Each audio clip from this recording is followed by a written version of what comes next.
Baik, Sobat Inspira, balik lagi di Quran Explore. Dan terima kasih sudah tetap di depan layar kacanya bersama mushafnya. Ayo kita lanjutin lagi tilawah yang tadi udah kita baca sama-sama ya, dan kemudian dibahas dari tahsinnya yang di ayat ke-33. Nah, di kata ja'atil shakhah itu ya, dua kata ini ada ja'at dan as-shakhah memiliki tanda yang sama, tanda bendera yang juga sudah saya sebutkan itu katanya memiliki sejarah berasal dari huruf mim dan dal itu ya, yang bentuknya menghilang sehingga menjadi bendera. Nah, ketika tanda ini ada dalam satu kata, huruf mad tabi'i, tapi ketemunya khusus dia ketemu hamzah, ini sebagaimana sebelum-sebelumnya sering kita temukan adalah wajib muttasil. Begitu Sobat Inspira. Ya, jadi jangan tergesa-gesa, dipenuhi mad yang ini haknya lebih dari 2, bahkan bisa 6 ya. Ja'a. Oke, jadi ketika hitungan ke-6 kita bisa pakai feeling, langsung kita sebutin huruf hamzahnya tuh, ja'a gitu. Dan baru setelah hamzah huruf ta'nya itu 1 harokat dan masuk ke tasdid huruf so ya. Alif lamnya itu syamsiyah ya. Ingat ciri yang paling mudah untuk kita ingat, alif lam ketika bersambung dengan huruf setelahnya, di huruf itu di atasnya ada tasdid, maka itu dipastikan syamsiyah. Tidak bunyi dari lisan kita, tidak keluar si alif lamnya, L-nya tuh nggak keluar ya gitu. Jadi langsung masuk ke so, tilsokhah gitu ya. Dan persiapkan lagi ketika nyebut so-nya panjang juga sama 6 udah ke 5 itu tekan karena masuk ke 6 langsung siap-siap dengan lafaz kha. Nah, begitu Sobat Inspira. Oke ya, jadi untuk yang ja wajib muttasil. Sedangkan yang so meskipun tandanya sama, tapi secara hukum ini dihukuminya bukan wajib muttasil lagi ya. Tetapi ini seperti yang sangat populer kita akan temukan di lafaz kalau kita baca surat Al-Fatihah dalam sholat-sholat kita. Ujung ayat surat Al-Fatihah itu ada kata walal dhalin, kan gitu ya, walal dhalin. Nah, lam yang di atasnya bertasdid itu dengan sebelumnya ada tanda bendera mirip tentunya dengan ini. Secara hukum kho-nya bertasdid dan sebelumnya ada tanda bendera. Ketika huruf-huruf mad asli ini alif wawu iya gitu ya. Kalau di sini alif yang ada tanda bendera, depannya ada tasdid, itu adalah lazim ya. Lazim mad lazim mukhafaf gitu. Musaqal kalimi, mohon maaf ya. Mad lazim musaqal. Nah, ini ketika dia bertemu tasdid begitu.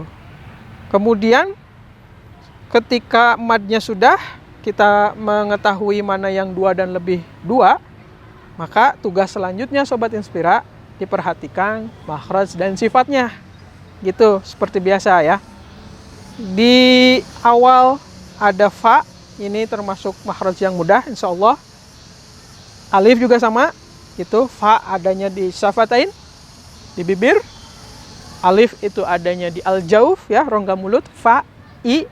Kemudian za, nah ini baru di lisan itu. Dan sebagaimana juga yang sering saya sampaikan Sobat Inspira sekalian, huruf-huruf yang sumbernya makhrajnya itu dari lisan itu jumlahnya memang lebih banyak dibanding dengan makhraj di anggota yang lain ya, seperti hidung atau rongga mulut atau tenggorokan gitu ya, atau yang bibir tadi. Nah, karena ja ini di lidah atau lisan gitu ya, tepatnya ada di mana? Ternyata ja ini ada di tengah lidah kita.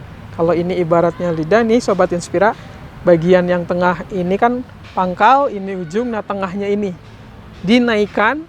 Yang ini ja ini sekelompok juga dengan sya ya. Kalau nyebut sya, selain ada sifat angin mengumpul, bagian tengahnya itu nempel ke rongga mulut atas. Sya, ja, ja, ji, ju, baja, ju, ja, jani, ja, jana. Nah, gitu ya. Dan karena masuk huruf qalqalah, maka harus ada pantulannya. Itu terkait dengan huruf jim atau ja. Jadi ketika mengucapkannya faiza ja, rasakan tengah lisan kita, bagian tengahnya lidah kita itu nempel ke rongga mulut atas. Faiza ja, ja disentuhkan ke atas begitu ya. Itu akan lebih beda nanti keluarnya suara kita ya ketika melafadzkan huruf ja ini. Faiza ja'atil shakhah. Nah, gitu ya. Nah, kalau so sendiri ya, so itu ada sofirnya, desisannya gitu, so gitu. Dan terangkat ya ketika menyebutkan so gitu. Terangkat itu berarti isti'la ya gitu. Terangkat. Nah, kemudian ditekan di huruf kho-nya karena dia bertasdid.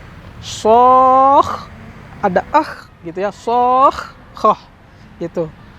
Dan terakhir ta marbutohnya karena dia diwakofkan maka yang keluarnya menjadi ha. Setiap ta marbutoh yang kita wakofkan atau kita sukunkan menjadi bukan ta lagi tetapi ha. Sokh gitu ya. Nah, itu ayat ke-33. Selanjutnya ayat ke-34.